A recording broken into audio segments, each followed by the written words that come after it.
all of you. I think we are still morning, perfectly okay. I think first of all, thank you, Madam Principal, who have really taken this trouble to invite us in this gathering. And of course, we have the candidates and their representative. I will not name them individually. I think you have already seen their name and of course has been welcome. And of course, dignitaries here in the front or second row. And then of course, faculty members of this college. Some of them are my batchmate and some of them are seniors. It gives me a great pleasure to be here simply because it feels like classroom. Back to seeing students here who are really the future of our state and of course the country as a whole. I have only 10 minutes. Generally, I tend to go at least 1.5 hours in one shot. But I think as a teacher, I think we also have to be mindful of the fact that time is also of an essence. Well, I stand here as fumbled by a little bit by the moderator with due regards to him. Every now and then I get the prefix Pa in front of my surname, so I end up becoming Prof from Kma. So let's set the record straight. I'm Professor Lakhon Kma. It is Kma, and Kma has nothing to do with Kma per se, although they sound very similar. Well,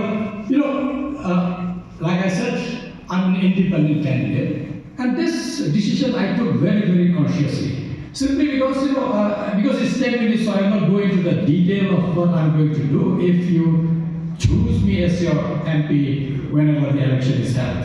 However, it was my conscious decision to stand as an independent candidate because, yes, with due respect to the views and ideologies which is upheld by the candidates and their representatives representing various parties, I have a slightly different view on a lot of things, and somehow I don't, with due respect, I don't subscribe to any of those ideologies per se. With due regards, of course, they will substantiate why they stand for their own ideology. Well, I will put up two parts that what an MP is supposed to do. First thing first, almost I would say, 2/3 or more. A job of an MP is outside the state. And that's where it is important for all of you to see your candidate because, it doesn't matter. It doesn't really matter from which party a candidate stands. Simply because these 7 districts that we have stands only one MP to the Lok Sabha. It really doesn't matter, especially if you are from a bigger party and you don't speak at all in the parliament, which we have seen with due respect to my current MP, who is also a good friend. If you don't speak, you're as good as being an independent. And then, of course, any of us from any parties who are here, if you elect us, I think we are independent. More so, it is important because I'm already independent here. I don't stand alone. I stand alone, and you must have seen my video in my YouTube channel at the rate Lakhon Kma. I have been speaking because you need to listen to me. I am the candidate. I am the one you are sending crossing the border of Meghalaya. Once I'm outside Meghalaya, I'm alone. And that's what I said. When I decided to stand as an independent candidate, it was my conscious decision that I need to stand here. If I'm not independent here in my own state, in my own comfort zone, leave aside when I cross the border of Meghalaya, I will be able to stroll and roll.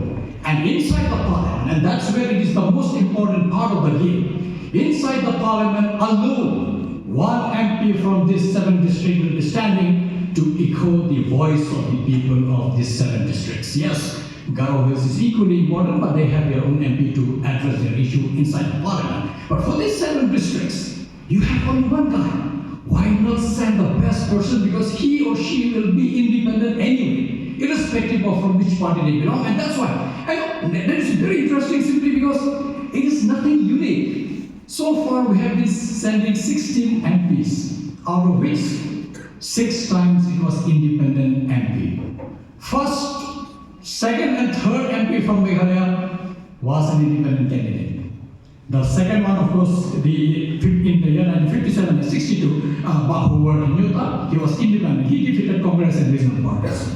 In 67 and 72, Professor G.G. Swell was independent candidate, defeating the Congress and the regional party. He again came back 4 times 84, after 67, 72, 84, and 96, he won as an independent candidate. This is important. Why I have to stress, because I do see in social media people asking me that, all sort of query, as if some candidates are dependent on my standing as a candidate to win or lose the election, which is totally absurd. Because I think we have to give due regard to all the candidates, because each one is trying his or her best to win your votes through their vision that we have. My vision that I have is 15, 20 years down the line, when we grow, because this is important for all the youngsters here who are looking for a job. There is no job in the state. I'm worried because I have a young daughter who have just finished her class 10 and she'll be in class, and one is finishing tomorrow class 12, and I have a son who is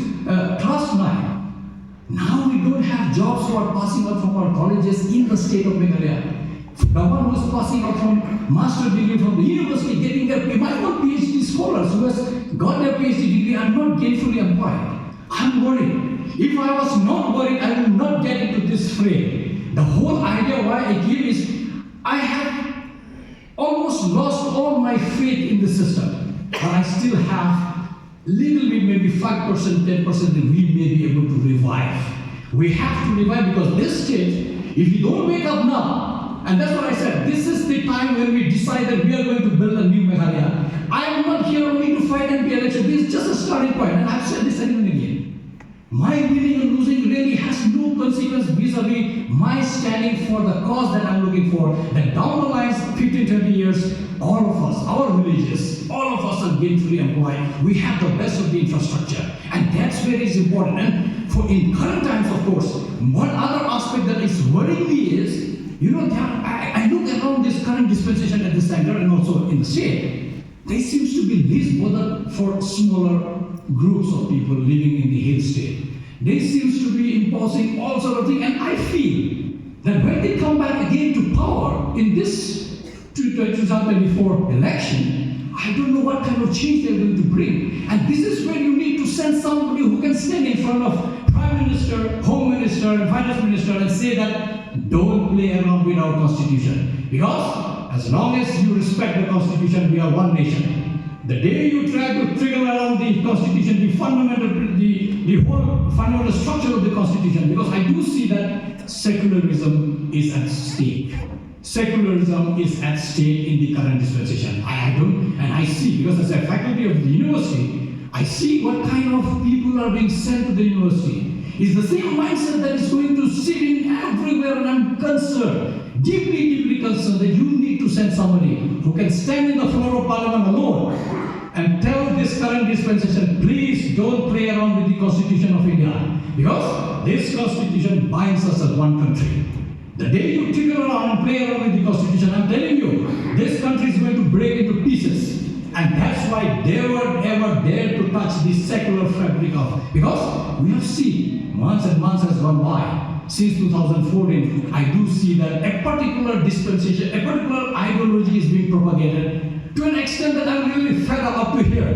And that's where I think it is important that we make sure that when we reach Parliament, and if you choose me as a candidate, as your MP, this is what I'm going to do. I'm not there to, if I was looking for comfort thing, I don't have to be in the Parliament. I'm much more comfortable in New. The point that I have chosen to stand was because I don't see any ray of hope that somebody can raise our voice, because we have seen people are all compromised in their own ways, whether in the state or in the center. You need a voice in the Parliament to say that this is what is the voice of the people of Meghalaya. This is the voice of the 7th district that we have. That we will express our concern. I don't understand why we are still backward to the highest order. We will be second or third from the last in any index of development. What is the reason? Such a tiny state. You start from Guwahati, go to Dauti, maybe 3.5, 4 hours, you will complete the breadth. Go from Jaita Hills to, say, western side of our state, maybe 5, 6 hours.